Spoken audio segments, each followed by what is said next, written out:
Wonderful. There we go. We'll grab a seat because otherwise there's a slight height difference, so we will be seated. Okay, Ferne, I challenged you on the stage just now of in a minute or less just describing yourself in your journey and you. Yeah, and I failed miserably, didn't I, Julia? Second chance.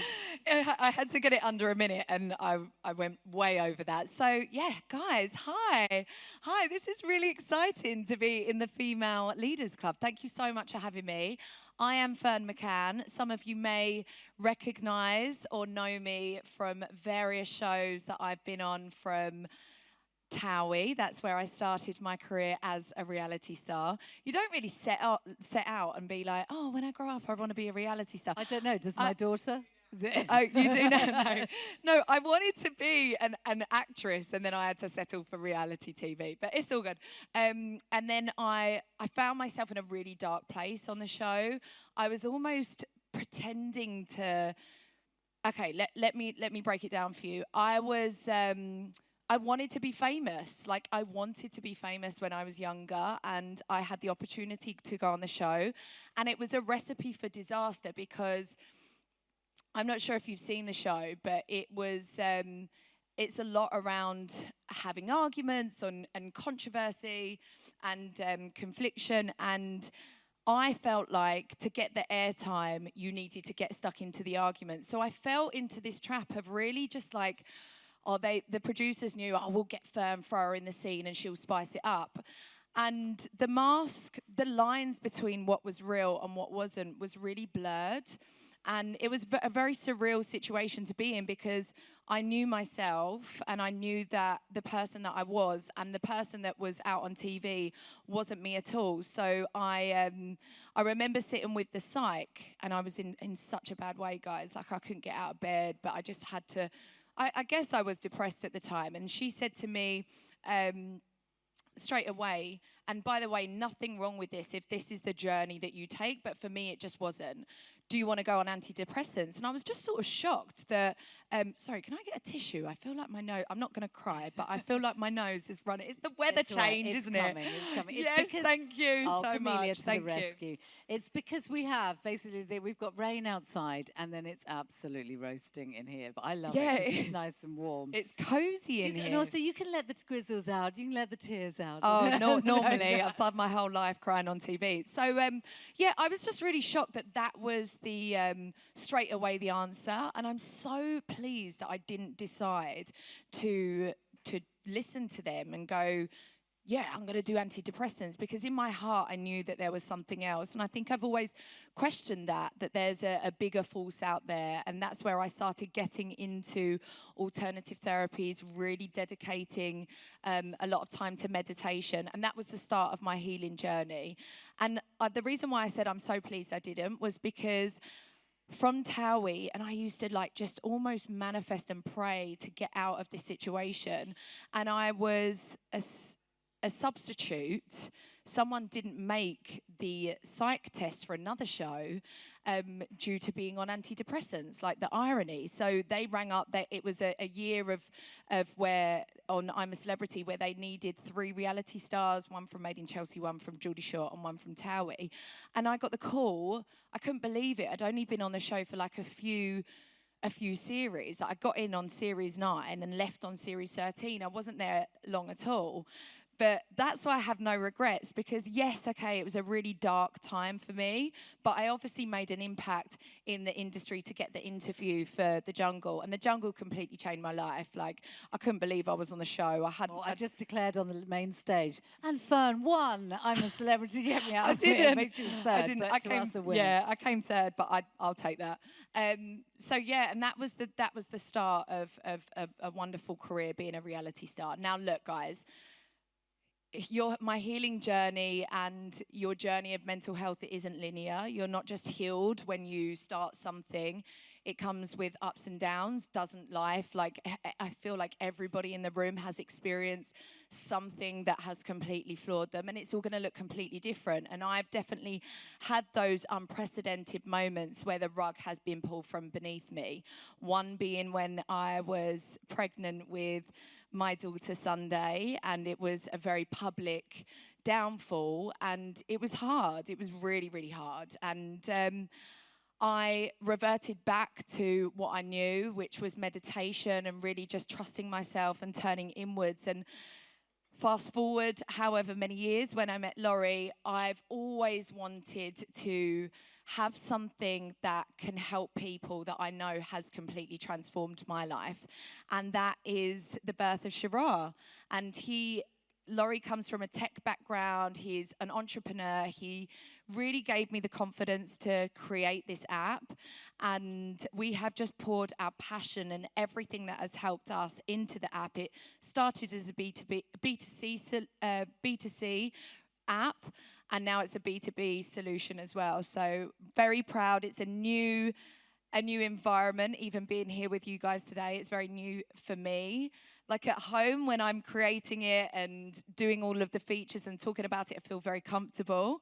But of course, like now I'm in a different role. So yeah, it's been exciting. I mean, we were saying just before we went on the main stage, she went, I was saying, what's it like? You know, you've got 4 million followers and you're promoting and doing posts live to that. She went, this is way scarier. This is so much scarier. You're behind a screen. So there's a lot, obviously, what we were talking about earlier was about wellbeing and Shoorah as an app and being a CEO, having come from a celebrity background. And I asked the audience here, if you've got any questions, because Ferne will answer them about either about being a celebrity or about her wellbeing journey or about wellbeing in general. So put your hand up if you have a question for Ferne, and I'm going to come to you. And as I said, be brave, and I'm going to come over to you. This is what I like to do. I like to do a roaming mic, and then I come to you, Casey. Hello. I am terrible at meditating. I can never get into actually clearing my mind. When you first started, what was your process to actually learn how to be able to meditate the right way? I think I was just so desperate to search for something else. And I've always felt that there is this bigger force that we can tap into, this energy. And yeah, of course, like anything worth having is difficult, and it is a skill, and it's something that you have to do with consistency. And I think it would be, you know, these moments of like, where you just go into this other realm and you're just experiencing complete euphoria is unrealistic. And when I was creating the app, I thought, no, I want to create something that isn't overwhelming, that anyone can do, not just your sort of hippie guru. You don't have to be sat cross-legged arming to, you know, this higher power for an hour. Like, who's got time for that? What I love about I believe, and I know that some people will challenge me on this, is that it doesn't have to be that full meditation. It can just be a moment that you can shift your mindset, and that's what's important. It's about pausing and reflecting instead of reacting, and that's what I think meditation can do. And it can be completely individual to you. You can create your own ritual, and yeah, it's not one size fits all. So thank you. Thank you. Do you know what you mentioned there, Ferne, rituals, and I wanted to ask you, gratitudes and rituals plays a big part in Shoorah, and I know for you, top 3 rituals, gratitudes for you? 100% gratitude, because I just think the more love that you can give, it just puts you in this positive headspace. In fact, only the other day I was talking about leaning into the next positive thought, because we're tested every single day, whether you're a parent, you know, my kids test me, my partner tests me, especially that you've got to run a company together, and you've got to raise children together, and you've got to be romantic with each other and all of that. It's hard. So yeah, we get tested all the time, and I think that it's important to just lean into the next positive thought.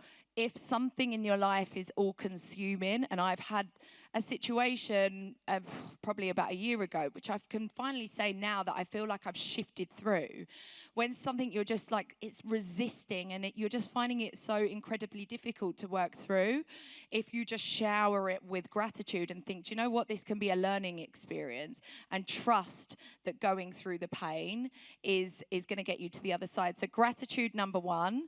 Number 2, isn't on my app, but I'm a massive, massive advocate of exercise. I have to move my body. If I'm not exercising, then I'm getting the 10 steps a day, which I don't, you've got to go on a walk. You've got to go on a walk to get 10K steps everybody here will have done 10,000 steps at Yes, so yeah, that's what's so good about this. So exercise, gratitude, and meditation and prayer.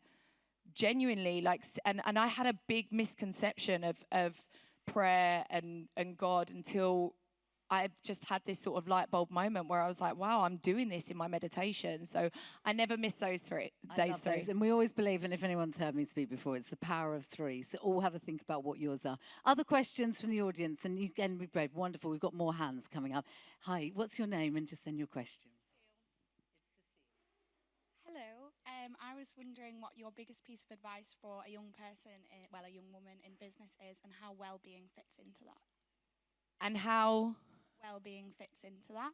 And how well-being fits into that. Thank you so much for your question. Wow, it's a big one for me, especially raising two girls. I manifested my girls. No offense to all the guys out in this room, but like I just knew that I wasn't the right person to raise men at all, especially after my experience with them. So I just knew. Although we do thank the men here in the room I know. for supporting it's nothing personal. No, they are different. They're very, I've got a boy and a girl, and they are it's different. just how and it's a big question because I have this in my mind all the time with raising my two girls. I think the biggest piece of advice, especially in my teenage years and my 20s, is I was such a chameleon and I would really change myself all the time to fit with that person, whether it was someone that I was dating to bag a second date, and I would change myself to like be more attractive to that person so they would fancy me, or maybe it was to bag a job. And I think that can be a strength because then you can sort of adapt to the person in front of you, but ultimately you're always going to come unstuck. Like, for example, the dating, it's not going to last because from the moment you was never your true authentic self. So I really think that tuning in and discovering who you are and what lights you up, because it's always like, oh, how can you show up as your true authentic self? Like how do you even do that? And I think it's what makes you feel good, where there's no resistance, what lights you up. That's where the clues are. So I really think if I was to say, especially to Sunday, as she is now, that's my first daughter, she's now going to be 7, and her little personality's coming out, and you can sort of see how they want to impress their friends. I really think it is like, be strong on your values and what you think is right, and show up as your true authentic self, because you can never fail at being you. I love that. And actually, we interviewed yesterday Daniel Percio, who set up his company at 19, and the passion that shone in his face, but he was all about what he loved doing. He set up a company in what he loved to do. So definitely focus on what brings you passion and joy, and be you. I love that. There was a hand up over here. Wonderful. Let me come and ask you, what's your name and your question? Hi, everyone. I'm Diana. As a mum, I've struggled a lot with finding a balance between work and being a mum and not burning out, actually. How do you find a balance between being a mum, a founder, and a celebrity? Any advice would be amazing. That question. Yeah, it's such a tough one because I don't know if you can. And there was something that Lily Allen said recently, and she come under so much fire. Did anyone see it? Where I think she said that her kids ruined her pop career, and everyone went crazy about it. And, you know, I think as mothers, we do have to take moments in our life to stop. For example, I'm still exclusively breastfeeding Finty, and she's going to be 1 on Saturday. And there's lots that I can't do. And we have to make sacrifices every single day because we've had children. And I think that's what's difficult, is we do have to say no, whether that's in our career or our social life. So I think it's really difficult to strike the balance. However, when it comes to well-being, this is something that I don't sacrifice. And this is something that's absolutely a priority. of mine, because if I want to show up as the best mum that I can be, and don't get me wrong, I have moments where I'm like, Sunday, get out the door. So yeah, sometimes it can slip. But if I want to show up as the best mum, I have to make sure that I'm at my optimum. So just committing to those rituals that I spoke about, having a moment. It's normally when the kids are in bed where I can just sit on my meditation cushion and just be and just journal. So I never sacrifice on that. But I think the balance is, it's about creating those boundaries, isn't it? And really leaning on your team. And your team doesn't have to be, you know, it can be just those around you, and just communicating with them and offloading some of the work. I do believe, I know it's such a cringe, but I do believe teamwork makes the dream work. I'm a big believer in the power of numbers, because we can't do it all by ourselves. It would be impossible. And if we don't want to give up our career, and if we do want to work towards our goals, I'm sorry, but also I have to sometimes think, right, okay, it's hard with the juggle. Sometimes of course, my children always come first, but sometimes to be here, I've had to sacrifice spending time with my daughter, and I want them to understand that as well, because raising girls, I want them to go after their goals, and sometimes that means little less time with mummy. So it is a juggle, and I think it's just making a lot of sacrifices. I'm really sorry, because I think the balance, that's the toughest thing in my life. It really is, and the mum guilt, ooh. I think as well, just Diana, that was a great question. And when we had Ferne McCann on our podcast, Off Record on Point, and we were talking about this, about morning routines, and we were saying, and I've always believed in this, get up an hour earlier than you need to, get up an hour earlier than anyone else is up. It buys you that extra time. And I think you were saying something.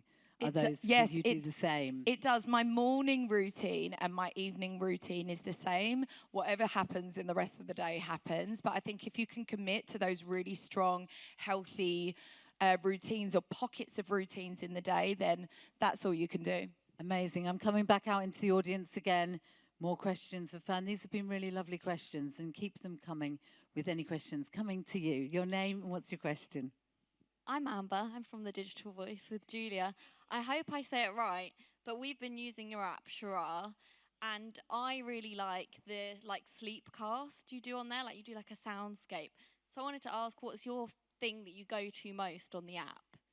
Wow, that's such a good question. So I would say the feature that I go to most on the app, and I can't believe I'm saying this because I shared this on the main stage. I was a huge skeptic when Laurie, my partner, put this towards the team about having an AI therapy companion.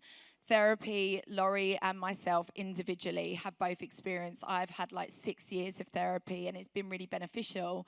We understand that it can be super expensive, it's not accessible to everyone. If you go via the NHS, you can be on a long ass waiting list. It can be time away from your busy lives. Also pride and how you feel about it, just taking that step. And then of course relationship, if you need to have a good relationship with your therapist. So with all of the above, he said about having an AI therapy companion, and I was like, no, it's not going to work. I need human interaction. This is just a ridiculous idea. And now it's the feature that I use the most, and I can't believe that I'm saying it, that I am speaking to AI about my problems, my worries, my celebrations. Of course, I'm sharing it with people in my life as well. But what's so great about Shoorah's trusted guru, is it creates a circuit breaker. So, I was talking earlier about how we don't react. It just gives you that moment to get sound advice, which is backed by psychologists, therapists, and all of the above. So, yeah, I can't believe that I'm saying it, but definitely our AI therapy companion, which we are now evolving. There's Shoorah version 2, which we have just launched, where you can now converse back and forth, and you can select what language, what sound, voice, and then in a future, there's going to be an avatar, which blows my mind. Honestly, it all sounds so odd, but I promise you, I've used it, and it's great. It's like a new best friend. It Amazing. doesn't supports you. We had a question over lovely. here. I'm coming as well. The pink and black shirt. Okay, put your hand up so that I can. There we are. I love this roaming mic. I wonder how far it will go. Just follow me around. If you can say your name and your question. Hello, I'm Liv. It's kind of been covered. It was more just, we're trying to balance everything. Do you carve out time, and every day is different, do you try to carve time out, or is it more using this app to learn skills and tools that you can use at any point in the day when you might need to take a minute for breathing or for journaling or what have you? I think the beauty is you can do it anytime. Thank you so much for your question. You can do it anytime, anywhere. I think naturally you'll fall into, like if you were going to the gym or doing a workout or something like that, or your eating routine, what have you, you'll find a time that fits you. But say, for example, when we launched our B2B solution within the app, we put a lot of content because we've got bite-sized audio ranging on all different topics of mental health. And we wanted to create a lot of the content for people where they could listen to it at work and they can have a moment, and so no one else can see that maybe they're just taking that moment. So you can do it anywhere. You could do it in the toilet at work or even sat at your desk just to take a moment. It really is so individual. Thank you for that question. Actually, you mentioned something there about exercise. And I know for a lot of people in the room, Ferne, that their exercise just isn't their jam. And I'm curious as to whether there's any exercises, must-do exercises, that can make the biggest difference when you've got no motivation. Does it exist? Okay, I dumped my PT last year. And honestly, it was the best thing I've ever done because, right, all we did was talk and I wasn't getting any results. Like I love a chat, and I was procrastinating, and I was just like still doing a little bit of exercise in between. But I had been training with her. It was actually a moment of growth for me because I found it really difficult to end the relationship. Do you ever find that? To have that really uncomfortable conversation? And I would have just gone on forever. And I did have a bit of a cop-out when I was pregnant, and I was like, oh, I think I'm going to pause it. But it was the best thing that happened to me because I would have just plateaued and gone along and just, not really changed. So now I have been doing classes, which I love because, it's an absolute slog, isn't it, when you're not feeling it to get yourself to work out. But for me, I feel even worse if I don't. So I will just do, I think 45 minutes is the sweet spot of a class because an hour's too long. Get in, get out. You can't go on your phone. You can't chat. Something high intensity, but you've got to find something that. So I go for the 15 minutes Joe Wicks, and I'm not sponsored by Joe Wicks, but goddamn love him because I only ever have 50 minutes, and I have a really low boredom threshold, so that's about as far as I can go. And I just think it fits the time because we don't have time. So for me, it's that. But I appreciate I'm probably a bit lazy, and 45 minutes would kill me. No, I think that's perfect. Like, all we need to do is just move more. That's it. Like, get the steps in, track your steps, and do something that works for you, whether it's Pilates, boxing, swimming, whatever it is. Do something that excites you. Works for you. I love that. Any other questions for Ferne today? And again, just please ask any that you have here. If not, I have more questions. So we have one here. Wonderful. I'm coming over again. If you can say your name and your question. Hi, I'm Chloe. You've obviously done a lot and a lot of different things. So what's your advice for starting something new?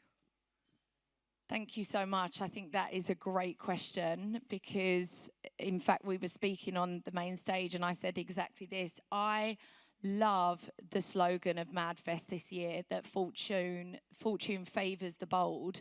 I think it is so relevant. And if we don't lean into fear, we won't do anything and we'll just stay put. Like if I didn't dump my PT, I wouldn't have got a result. But, I've experienced so much imposter syndrome and so much fear creating the app and stepping into this role as the COO. I felt like, I guess imposter syndrome, you feel like a bit of a fraud. And then I'm like, people just going to think I'm a reality star or this or that. But you need to just go for it. And I think that, I've done SAS, for example. And for me, if I'm going to do something, I'm not going to do it half-hearted. I'm going to fully immerse myself and fully prepare. So I think it is just leaning into the fear and going for it and knowing that you're going to face some sort of pain, not, you know, physically, mentally, but you're going to experience a huge amount of growth.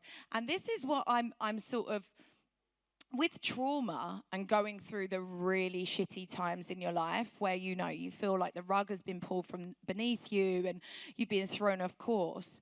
I think if we all look back at those significant moments in our lives, and like I said, we're all going to have them, what I believe with trauma is it forces us to change because we don't have a choice. And I know that for me, they've often been my moments of complete transformation. And I now looking back, I can't imagine my life without those moments because it forced me to do something different. So I would absolutely embrace, like if you're going through it right now, embrace those moments of pain, because I believe that you can turn them into power. Thank you for that question. And I think there's a question within that, because you mentioned celebrity SAS there. You've done so many amazing things. What's left on the bucket list for Ferne McCann? What's the one thing you absolutely, we're going to see you doing or you're going to do? Oh, that would be telling. Yeah, I'm not sure if I can announce. Oh my God, Strictly? Oh, no. Oh, I wish. No, we'll see. We'll see. Listen, you Felt know, like we had an exclusive there. Didn't yeah, nearly. I'm like always was about to share. No, I don't know. There's loads of things I want to do. There's loads. I feel like I pretty much rinsed the reality shows now. I'm not going to lie. So I don't know if there's much left. But no, for me, it really is growing our brand and stepping into this space, and I'm loving it. It's my passion. It's something that I've always wanted to do. I just haven't had the confidence or the skill set, but now we're here and now I'm just learning so much and just excited to get our app in front of so many people to help people change their lives. I think that's so important, and I'm so grateful for Ferne coming here. I'm a massive and passionate believer in culture and well-being. For the leaders in the room, it does make a difference. Ferne showed a stat that for every £1 invested in well-being, you make £5 back. So it's good for the bottom line. It's good for the hearts, minds, and souls of your team. So remember that as well. To take us home and to finish this session, Ferne, just a mic drop moment for you on this makes a difference on well-being. Focus on your well-being for what? Mic drop moment to you.